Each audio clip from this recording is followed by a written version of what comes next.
जय हिंद दोस्तों। आपका स्वागत है आपकी अपने चैनल भारतीय जवान में।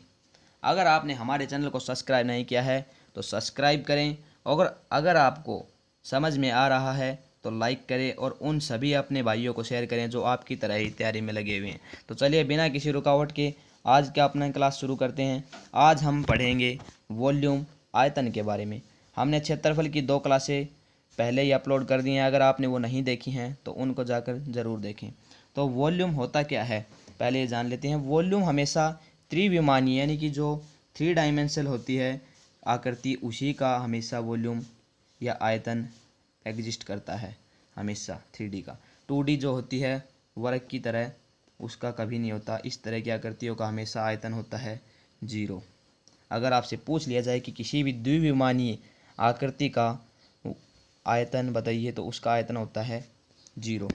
और तीसरी सबसे मेन बात होती है कि आयतन हमेशा घन इकाई में होता है, यानी कि घन इकाई में। आपने पिछली वीडियो में देखा होगा कि जो एरिया था क्षेत्रफल, उसको हम हमेशा वर्ग इकाई में देखते हैं, लेकिन इसको हम हमेशा घन इकाई में देखेंगे। तो वॉल्यूम होता क्या है? वॉल्यूम किसी भी त्रिविमान यानी कि 3 डायमेंशनल कोई आकृति होती है, उसके द्वारा घेरा हुआ स्थान के मापन को ही हम उसका वॉल्यूम कहते हैं। जैसे कि आप देख रहे होंगे कि आपके सामने की एक घन की आकृति बनी हुई है, तो इस घन की लंबाई भी है, चौड़ाई भी है और ऊंचाई भी है। तो इन तीनों के द्वारा इसने कितना स्थान घेरा हुआ है, ये इसका वॉल्यूम कहलाता है। यानी कि इसका ये स्थान कितना है, इसको हम इसका वॉल्यूम कहेंगे। उसके बाद आगे चलते हैं। घन, एक क्यूब के आयतन निकालने की कोशिश करते हैं। क्यूब जो होता है वो 6 वर्गों को मिला करके बनाया गया है, जिसमें सभी की लंबाई और चौड़ाई बराबर है। तो इसका मतलब ये हुआ कि क्यूब की लंबाई, चौड़ाई और ऊंचाई भी बराबर ही होगी। तो क्यूब का आयतन निकालना बहुत ही आसान है। इसको हम लंबाई गुणा चौड़ाई गुणा ऊंचाई कर देते हैं।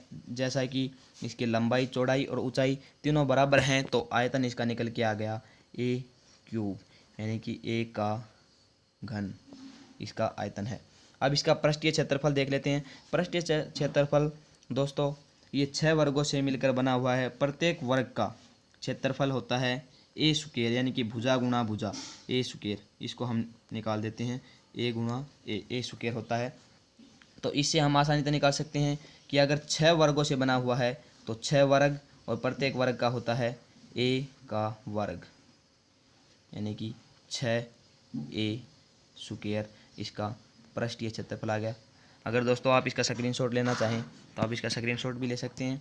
उसके बाद हम देख लेते हैं घनाभ, क्यूबॉइड के बारे में। एक क्यूबॉइड और क्यूब में सबसे पहले देख लेते हैं कि अंतर क्या होता है। क्यूब जो होता है घन, उसकी सभी भुजाएं बराबर होती हैं, उसकी लंबाई, ऊंचाई और चौड़ाई तीनों ही बराबर होती हैं। लेकिन घनाभ जो होता है क्यूबॉइड, उसकी लंबाई, चौड़ाई और ऊंचाई तीनों ही अलग होती हैं। अगर आपने घनाभ नहीं देखा हो तो आप अपने घर में जो माचिस की डब्बा आता है, बॉक्स, मैच बॉक्स होता है, उसको देख सकते हैं। वो भी एक क्यूबॉइड के आकार का ही होता है। तो इसकी लंबाई और चौड़ाई और ऊंचाई आप देख सकते हैं, इसमें फिगर में तीनों ही अलग हैं। तो इसकी लंबाई को हम एल का नाम दे देते हैं, इसकी चौड़ाई को हम बी का नाम दे देते हैं और इसकी ऊंचाई को हम एच का नाम दे देते हैं। तो उसी तरह इसकी भी गुणा होगी, लेकिन उसमें एक थी तो एक क्यूब हो गया था, लेकिन इसमें अलग अलग हैं, तो इन तीनों की गुणा करेंगे तो आयतन निकल के आता है एल बी एच। अब इसके पृष्ठीय क्षेत्रफल के बारे में बात कर लेते हैं। इसका पृष्ठीय क्षेत्रफल आता है 2 इंटू लंबाई गुणा चौड़ाई प्लस बी इंटू एच, यानी कि चौड़ाई गुणा ऊंचाई प्लस में एच इंटू एल, यानी कि हाइट गुणा में इसकी लेंथ। ये होता है इसका पृष्ठीय क्षेत्रफल। अब क्यूबॉइड के ही हम और जानकारी प्राप्त कर लेते हैं। क्यूबॉइड जो होता है उसमें फलक यानी कि फेस उसके कितने होते हैं। आप देख सकते हैं कि इसके फेस हैं, वो एक फेस ये है, एक फेस ये है, एक फेस ये है और एक ये है। 4 तो ये हो गए, और ऊपर और नीचे के 5 और 6, यानी कि इसके फेस की संख्या हो गई 6। कई बार क्वेश्चन पूछ लिया जाता है कि घनाभ के फलकों की संख्या कितनी होती है, तो इसके फलक होते हैं 6, यानी कि इसके फेसिस होते हैं 6। उसके बाद इसके कोणों की संख्या कितनी होती है? इसमें कोने आप देख सकते हैं, गिन सकते हैं, एक कोना है ये, उसके बाद ये दूसरा कोना है इसका,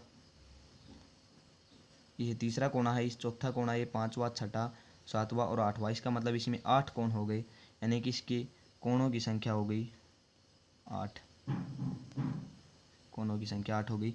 उसके बाद हम देख लेते हैं इसके प्रत्येक कोण, इसके अंदर बना हुआ प्रत्येक कोण आप देख सकते हैं कि 90 डिग्री का है। ये कोण भी 90 डिग्री का होता है, ये कोण भी 90 डिग्री का होता है। प्रत्येक कोण ही इसका 90 डिग्री का हो सकता है। आप देख रहे होंगे कि इसका प्रत्येक कोण 90 डिग्री का है। उसके बाद ये हम क्यूबॉइड जो होता है घनाभ, वो 6 आयतों से मिलकर बनाया गया है। इसके अंदर 6 आयतें हैं, ये देख रहे होंगे आप, 6 आयतों से मिलकर के बनाया गया है। तो आज के इस क्लास में हम सिर्फ घन और घनाभ के बारे में ही देखेंगे। उसके बाद अगली क्लास जो है उसमें हम सिलेंडर जो बेलन होता है और स्फीयर गोला और शंकु कोण के बारे में देखेंगे। तो दोस्तों हमारे चैनल को आप सब्सक्राइब कर लीजिए और अगले वीडियो का आपको नोटिफिकेशन मिल जाएगा, इसलिए नोटिफिकेशन बेल को आप ऑन कर लीजिए।